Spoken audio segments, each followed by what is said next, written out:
अस्सलाम वालेकुम नाज़रीन, कुछ बहुत अहम तरीन खबरें। एस्टैब्लिशमेंट ने ढके छुपे तरीके से आसिफ अली ज़रदारी को एक अहम पैगाम जारी किया है। ट्रंप का एक और हुक्म आ चुका है और उसके साथ साथ बड़े साहब से आज मुलाकात। जो इस्तीफ़े का शोर था, उसका जो शिकार एक वज़ीर थे, उनकी आज बड़े साहब से मुलाकात। इस्तीफ़े पर क्या खबरें आ रही हैं, तमाम तर चीज़ें आपको बताते हैं, लेकिन आगाज़ करेंगे ज़रदारी को भी एक पैगाम एस्टैब्लिशमेंट ने भेज दिया है। और आगाज़ करेंगे कि इमरान खान तो जेल में है, लेकिन पूरा निज़ाम जिस तरीके से इमरान खान ने हिला के रखा हुआ है, किस तरीके से, मैं आपको बताती हूँ पूरी एक-एक डॉट कनेक्ट करने की, नुक्ते जोड़ने की कोशिश करेंगे। मलिक रियाज़ और डीएचए। मलिक रियाज़ और डीएचए दोनों का नाम मैंने इसलिए लिया क्योंकि मलिक रियाज़ बहरिया टाउन के कर्ता-धर्ता सीईओ, ओनर, बहरिया टाउन सोसाइटी इंट्रोड्यूस करवाने वाले पाकिस्तान में। जो कुछ हो रहा है सामने हमारे, मलिक रियाज़ भी कोई सेन आदमी नहीं थे। मलिक रियाज़ ने बेनामी ज़मीनों पर कब्ज़े करके, मलिक रियाज़ ने उस वक़्त बहुत सारी चीज़ें उनके साथ मंसूब हैं, जो आप कह भी सकते हैं कि बहुत सारे लोगों की शायद उन्हें आह लग गई है, बिल्कुल वैसे ही जैसे ख्वाजा आसिफ को रेहाना डार की आह लग गई है। तो मलिक रियाज़ ने भी बहुत कुछ किया है, लेकिन इस वक़्त जो मलिक रियाज़ के खिलाफ मामला खोला जा रहा है, उसमें कहीं भी ये नहीं है कि मलिक रियाज़ ने लोगों के साथ गलत किया था, या बेनामी ज़मीनों पर कब्ज़ा कर लिया था, या जो कोई मजबूर लोग थे उस वक़्त। और मैं आपको बताऊँ, उस वक़्त जब मलिक रियाज़ जब ये सब कुछ कर रहे थे, जब मलिक रियाज़ गलत तरीके से ज़मीनों की अलॉटमेंट और सब कुछ कर रहे थे, उस वक़्त मलिक रियाज़ के साथ इदारे खड़े थे। बल्कि बहुत सारे कर्नेलों को, जर्नैलों को कहा जाता है मलिक रियाज़ ने नवाज़ा भी है। और मलिक रियाज़ जो है वो उस टाइम बड़े कर्ता-धर्ताओं में से एक थे निज़ाम के, बड़े प्यारे थे, बड़े लाडले थे, बड़े मिट्ठू थे, जो अल्फ़ाज़ इस्तेमाल होते हैं। तो मलिक रियाज़ उस टाइम बहुत पसंद थे जी, उस टाइम मलिक रियाज़ से कोई प्रॉब्लम नहीं थी। तो ये जो सब खुल रहा है, ये इसलिए नहीं है कि कोई करप्शन से किसी को मसला है, या मलिक रियाज़ ने किसी के साथ ज़्यादतियाँ की थी। तो ये सब कुछ अभी इसलिए खोला जा रहा है कि कहा ये जा रहा है कि डीएचए वर्सेस बहरिया टाउन। बहरिया टाउन एक अच्छी सोसाइटी, एक अच्छे स्टैंडर्ड के साथ, एक अच्छे स्टाइल के साथ, एक अच्छा नक्शा, डीएचए के मुकाबले में बहुत बेहतर। तो डीएचए अब ये बर्दाश्त नहीं कर पा रहा। दुबई के हवाले से भी कुछ चीज़ें चल रही हैं कि दुबई में जब बहरिया टाउन ने अनाउंस किया, तो किस तरह प्लॉट्स दिनों के अंदर वहाँ निकल गए। ये चीज़ भी डीएचए को बुरी लग रही है। और अब वो चीज़ भी है अपनी जगह पर मौजूद कि इमरान खान के खिलाफ 190 मिलियन पाउंड केस के अंदर शहादत नहीं दी, गवाही नहीं दी। वो चीज़ें तो हैं, लेकिन अब it's DHA versus Bahria town. जो कोर्ट रिपोर्टर्स हैं, मतीउल्लाह जान और जो तमाम तर लोग कोर्ट के अंदर कवर कर रहे हैं मामलात को, वो कह रहे हैं कि ये डीएचए वर्सेस बहरिया टाउन, ये तमाम तर जो मामला है, ये डीएचए वर्सेस बहरिया टाउन का मामला है। ये मामला और कुछ नहीं है, ये मामला सिर्फ इसी जानिब इशारा कर रहा है। तो एक जानिब ये सब कुछ, लेकिन आज जब अचानक कल रातों रात सुप्रीम कोर्ट के अंदर केस फिक्स हुआ, जो नीलामी हो रही है बहरिया टाउन के, मलिक रियाज़ के बहरिया टाउन की, और जो अरबों के अंदर ज़मीनें हैं, उनको जिस तरह से कम प्राइसेज़ में लगाकर खरीदा जा रहा है। मुसव्विर अब्बासी, आज़ाद डिजिटल के सीईओ, आज़ाद किसका है, काला चैनल उसको कहा जाता है, काला रंग भी मैंने पहना हुआ है, काला चैनल उसको कहा जाता है। वो चैनल किसका है, हम बहुत अच्छे से जानते हैं। इस चैनल से कितने लोगों को ऑफ़र आ चुकी है, कितने रिपोर्टर्स को किस तरह अप्रोच किया जाता है, सारी कहानियाँ पता है। बहरहाल ये जो उसके सीईओ और मुसव्विर अब्बासी साहब, उन्होंने कल बोली लगाई, उनकी बोली सबसे ज़्यादा थी, उनको मिल भी गई। तो ये जो सारा कुछ अचानक सुप्रीम कोर्ट के अंदर केस लगता है, नईम अख्तर अफ़वान भी इस केस के अंदर मौजूद होते हैं। सुप्रीम कोर्ट में जब केस लगा, तो वहाँ से जो मज़े की चीज़ निकल कर सामने आई कि जाली अकाउंट स्कैंडल तक मामला पहुँचा है। अब जाली अकाउंट स्कैंडल में आपकी याद दहानी के लिए अगर आपको बताऊँ, तो जाली अकाउंट स्कैंडल के अंदर आसिफ अली ज़रदारी भी आते हैं। जाली अकाउंट स्कैंडल केस के अंदर मजीद भी आते हैं, मोहम्मद मजीद या मजीद मलिक उनका नाम है, वो भी आते हैं। अब आसिफ अली ज़रदारी भी जाली अकाउंट स्कैंडल के अंदर आते हैं, लेकिन शिकंजा अगर तंग है तो वो सिर्फ अभी मलिक रियाज के गिर्द तंग है। अब ये चीज़ यहाँ पर आप ना भूलें कि आसिफ अली ज़रदारी का नाम भी जाली अकाउंट स्कैंडल में है। तो ये एक पैगाम भी भेजा जा रहा है आसिफ अली ज़रदारी को कि देखें जी, आगे आने वाले दिनों में जो जो हमने आपसे काम निकलवाने हैं, चुप करके उन कामों के ऊपर या उन डॉक्यूमेंट्स के ऊपर या उन मामलात के ऊपर दस्तखत करें और मामलात को यहाँ से आगे बढ़ाएं, वरना हमारे पास आपकी ये जो है वीक पॉइंट्स मौजूद हैं, हम इस पर आपके साथ खेल सकते हैं। जैसे कल मैंने आपको व्लॉग में कहा था, इमरान रियाज खान को एक मिलिट्री अफसर ने कहा कि हमें करप्ट सियासतदान सूट करते हैं।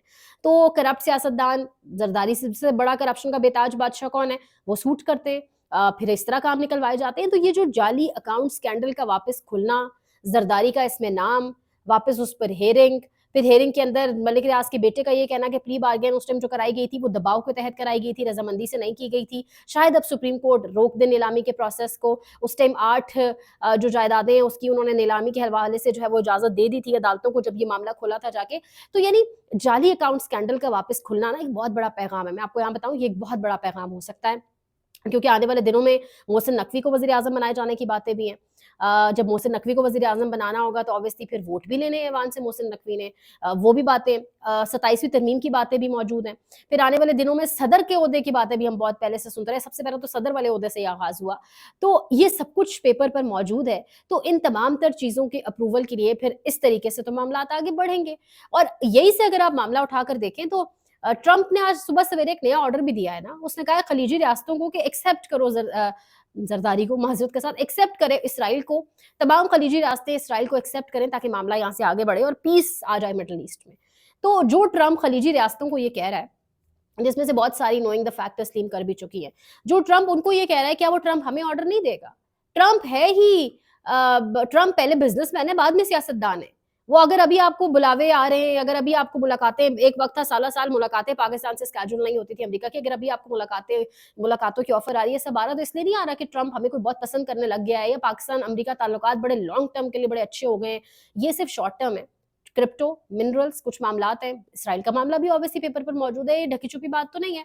तो ऑब्वियसली ये तमाम तर चीज़ों में फिर रज़ामंदी भी चाहिए। चेहरे तो यही होंगे सिविलियंस के सामने।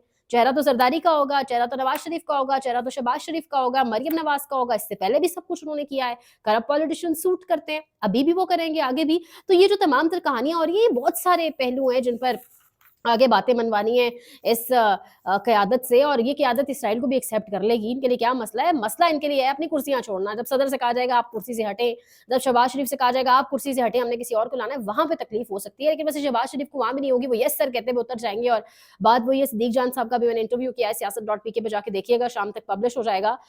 वो ये कि सबसे पहले जो है ना वो खबर आएगी शहबाज शरीफ की मेरे कमर में कुछ तकलीफ है, लिहाजा मैं अब इस ओहदे पर कायम नहीं रह सकता और मुझे रिजाइन करना है, कोई और आगे आएगा। और फिर वो वोट डालेंगे पहले मोहसिन नकवी को, फिर वो मुल्क से जाएंगे, क्योंकि फिर कमर की तकलीफें, प्लेटलेट्स का ड्रॉप होना, किसी का अस्पताल एडमिट होना, ये सब फिर हम देखेंगे अगर निज़ाम अपनी जगह से हिलता है। तो ये सब चीज़ें अपनी जगह पर मौजूद हैं और ये वो कुछ वजूहात हैं जिसके बायस जाली अकाउंट स्कैंडल में जरदारी का नाम आया है, जिसके बायस नून लीग के गिर्द भी घेरा जो तंग। मैं क्यों कह रही हूँ? अच्छा, ये जो ख्वाजा आसिफ वाला मामला है ना, ये भी अब हमारे सामने मौजूद है। अब ख्वाजा आसिफ वाला मामला जो है ये भी बहुत सादा है, इसमें कुछ इतना मुश्किल नहीं है समझने में। एक तो इम्पोर्टेंट बताऊँ बात कि ख्वाजा आसिफ और नवाज शरीफ की आज मुलाकात भी हो रही है। नवाज शरीफ के पास कहा जा रहा है कुछ पहुँचे, एक स्पोर्ट्स के आप कह लें स्पोर्ट्स की एक कंपनी या ठेकेदार बनाते हैं जो स्पोर्ट्स की चीज़ें, वो ख्वाजा आसिफ के पास ये जो इकबाल सुखेड़ा साहब है इनके हवाले से मामलात लेकर पहुँचे कि ये बहुत करप्ट हैं। मरीम नवाज़ उस मुलाकात में मौजूद थी। मरीम नवाज़ को कहा गया नवाज शरीफ के जाने से कि आप एक्शन लें, आपको बहुत शाबाश मिलेगी। मरीम नवाज़ ने एक्शन ले लिया, लेकिन उसके बाद ख्वाजा आसिफ परेशान है। लेकिन अब ये ज़रूर हो गया है, कहा जा रहा है इस्तीफ़ा ख्वाजा आसिफ का अभी भी टेबल पर मौजूद है। उन्होंने वापस नहीं लिया इस्तीफ़ा, दिया ज़रूर है उन्होंने। लेकिन अब ये हो रहा है, इतनी गारंटी दे दी गई है गालिबन ख्वाजा आसिफ को कि आप इस मामले में नहीं आएँगे। वो जो ब्यूरोक्रेट है ना, उसी की गर्दन पर छुरी फिरेगी, जो पाकिस्तान का एक हमेशा से असूल रहा है। आप इस मामले में नहीं आएँगे, आपका जहाँ मामला है आपको बचा लिया गया है। तो इस हद तक सिर्फ़ करप्शन, पाकिस्तान में करप्शन का तोड़ या एहतसाब की बातें इसी हद तक होती हैं। जहाँ किसी को सबक सिखाना हो, जहाँ कोई आपकी बात नहीं मान रहा, जहाँ आपके मफादात हिट हो रहे हैं, जहाँ पर आपकी प्रेफ़रेंसेस वहीं पे बस करा, वहीं पे बस एहतसाब के नारे, वहीं लिस्टों की बातें, वहीं करप्शन, वरना कुछ नहीं होगा। यानी हमें बताया जाता है कि मुल्क बड़े अहल लोगों के हाथ में है। मुल्क अगर अहल लोगों के हाथ में है, तो आपका वज़ीर दिफ़ा कह रहा है कि पुर्तगाल में ब्यूरोक्रेट्स ने जायदादें खरीदी हैं। कोई बता रहा है बर्तानिया में बहुत बड़ी-बड़ी जायदादें खरीदी गई हैं। ये नहीं, पाकिस्तानी अवाम के पास खाने को नहीं, पीने को नहीं, लोग अपनी बच्चियों की बालियाँ बेच के बिजली के बिल्स जमा करा रहे हैं। अभी मैं देख रही थी लाहौर में एक इतनी दर्दनाक खबर कि लाहौर में एक बाबा जी 60 साल की उम्र के बाइक चला रहे हैं, पीछे उनकी अहलिया मौजूद थी और फ्लाईओवर से नीचे गिर गए और दोनों की एट द स्पॉट डेथ हो गई। वजह क्योंकि बाबा जी को बाइक चलाते हुए हार्ट अटैक हुआ। यहाँ पर 60 साल तक लोग पहुंच जाते हैं, उनके पास गाड़ी नहीं होती, उन बेचारों को प्रॉपर इलाज नहीं नसीब होता। हार्ट का मसला था, दवाइयां ले रहे थे, किस हाल में थे, क्या था, क्या कहानी थी, क्योंकि आज जो गरीब की हालत है, जो तबका सफर कर रहा है, उनकी जो हालत है और आप जानते हैं। लेकिन यहाँ पे जायदादें बनाई जा रही हैं, मामला जायदादों तक पहुंच चुका है। अच्छा, मुल्क अगर अहल लोगों के हाथ में है तो अशराफिया जो है वो 300 अरब तक की चीनी के बरामदात पर प्रॉफिट कमा चुकी है। तो मुल्क कौन से अहल लोगों के हाथ में? अहल लोग अंदर जो खुद है वो बटे हुए और कह रहे हैं कि जी नहीं, करप्शन बहुत है। मैं राना सनाउल्लाह का स्टेटमेंट पढ़ी थी, वो कह रहे थे करप्शन बहुत है, करप्शन हर जगह है, करप्शन हर जगह है। ख्वाजा आसिफ ने अगर थोड़ी बहुत ये अमाउंट ऊपर नीचे भी बता दी है या कोई, यानी इतने आराम से कह रहे हैं करप्शन हर जगह है। यानी ये मुल्क आधा वक्त एस्टेब्लिशमेंट ने चलाया, वैसे तो पूरा वक्त ही चलाया, बट मैं ओवरऑल बात कर रही हूँ। यानी मार्शल लॉज लगे, आधा वक्त नवाज ने चलाया, शरीफ खानदान ने, आधा वक्त जरदारी खानदान ने चलाया, और आज बैठकर यही सब कहते हैं करप्शन है हर जगह है। यही सब फिर आके हमें हर कुछ थोड़े अरसे बाद चूरन बेचते हैं कि जी लिस्टें तैयार हो गई हैं। ये चूरन कौन खरीदेगा अब आपका? मैंने कल भी कहा, आवाम रो रही थी, पिट रही थी, तर्रे कर रही थी आपके कि मत इन लोगों को लाके हमारे सरों पर बिठाएं। लेकिन तब आप कहते थे जी नहीं ये ठीक है, क्लीन हो गए, इनको क्लीन चिट मिल गई है, ये होगा वो। अब आपको भी पता है कि कितनी करप्शन हो रही है। मोहम्मद मालिक जैसा बंदा क्यों टीवी पर बैठकर कह रहा है कि लिस्टें बन चुकी हैं और 2000 अरब करप्शन पिछले 2.5 साल में हुई है। असद तूर कह रहे हैं कि जितनी करप्शन पिछले साल हुई है, पिछले 2.5 सालों में, इतनी करप्शन 75 सालों में नहीं हुई। यानी इतना आपको अड़ी, इतना मसला इमरान खान से था कि मामलात को आप इस हद तक ले गए, अवाम का इस हद तक आपने नुकसान कर दिया। अब एक जानिब ये तमाम तर मामलात हैं, ट्रंप ने भी हुक्म दे दिया, ट्रंप ने कहा जी इसराइल को तस्लीम करें। उधर से इसराइल ने बाज़ाब्ता तौर पे जी एक्सेप्ट किया है कि इसराइल जो है वो भारत को सपोर्ट कर रहा था पाक भारत जंग में। ऑपरेटिव्स जो हैं, जो कुछ ऑपरेशंस वाली चीज़ें हैं, यानी ड्रोन्स वगैरह चीज़ें मुहैया कर रहा था और भारत को सपोर्ट किया जा रहा था इसराइल की जानिब से। लेकिन इसी इसराइल को एक्सेप्ट करने का दबाव पाकिस्तान पर बैकडोर मौजूद है। कहा जा रहा है, पर्दे के पीछे हमारे सामने हमें कहा जा रहा है कि करो एक्सेप्ट। वो इसराइल जो एक जानिब तस्लीम कर बैठा है कि मैं भारत को जो है वो सपोर्ट कर रहा था। तो ये इस वक्त पाकिस्तान की तमाम तर सूरत हाल है। 14 अगस्त, मैं हमेशा कह रही हूँ, 14 अगस्त बड़ा इंटरेस्टिंग सिचुएशन होगी। क्या करेंगे आप? कैसे रोकेंगे? लोग तो सेलिब्रेशन के लिए निकलेंगे, लोग तो लाइटें देखने निकलते हैं, लोग तो सेलिब्रेट करते हैं, फायरवर्क्स देखने फैमिलीज निकलती हैं, पाकिस्तान का झंडा निकाल के निकलेंगी, आगे जाके पीटीआई का निकाल लेंगी, बहुत वीडियोज आएंगी, बहुत कुछ होगा। ऑलरेडी 5 अगस्त को एक कॉन्फिडेंस मिला 26 नवंबर के बाद पीटीआई को। 5 अगस्त को दोबारा आपको स्ट्रीट पार नजर आई, इतनी फस्तायत, इतनी नंगी बर्बरियत के बावजूद। तो 14 अगस्त को क्या होगा, इंटरेस्टिंग होगा देखना। मैं वीलॉग अगले में जरूर जिक्र करूंगी। नवंबर का महीना बहुत इंपॉर्टेंट है, मैं और आप हम सब जानते हैं हमेशा नवंबर के अंदर हम तैनातियां होती हैं।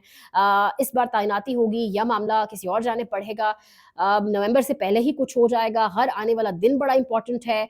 किस तरफ जाएंगे मामला, इंशाल्लाह एक एक चीज पर नजर रखेंगे। लेकिन इस तरह इस वक्त निजाम को चलाने की कोशिश की जा रही है। प्रेशराइज, हर दिन प्रेशराइज, हर दिन प्रेशराइज। वो बात वही है ना, पिछले दिनों किसी वजीर ने गालिबन कहा था, हम जब कोई काम नहीं करते तो हमें कह दिया जाता है खोले अडियाला जेल का ताला, खोलें दरवाजे। तो यानी इस तरह से वो बच्चों को नहीं डराया जाता कि वहां नहीं जाना, वहां पे कोई बहू खड़ा है आ जाएगा। तो इन लोगों को डराया जाता है कि अडियाला का ताला खुलेगा, बहू आ जाएगा वहां से बाहर और सबका काम खत्म, समेत इनके जो इस टाइम डरा रहे हैं। बहरहाल अगली वीलॉग में मजीद कुछ आगा करेंगे। लाइक करें, शेयर करें, सब्सक्राइब करें, कमेंट सेक्शन में फीडबैक का इजहार करें। ख्याल रखें। अल्लाह के बाद।